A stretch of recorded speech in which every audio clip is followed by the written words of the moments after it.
ไหนลูกสาวแม่ลูกไหนน้องยิ้มนี่ไหนน้องยิ้มนี่นี่มาแก้วนุ่มไม้ละมาแก้วมุมไม้ละนี่มุมแม่นี่ลูกมุมแม่นี่ลูกได้นะขึ้นได้เลยเจอไปว่าจะจ่ายก็จะอุ๊บอะไรยิ้มมัมมาลูกมัมเนี่ยเอ้ยดูดเลยเร็วดูด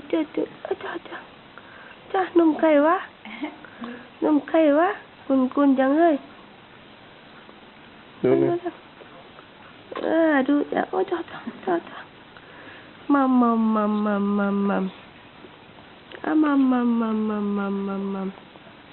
ร้อยมาลูกย้อยมาน้องยิ้มนะอย่าแหลกกล้องกันมันต่ำเจ้าอยู่แล้วนี่มาเนียนจ้าโอ้ดูปวดเดียวเลยเหนื่อยกล้องปลามีก่อนหนุ่มปอมันติ่งเดียวนี่แหละเดียวอันฮัลโหลยิ้มนอนกับใครวะยิ้มนอนอยู่กับใครวะดูจ้ะ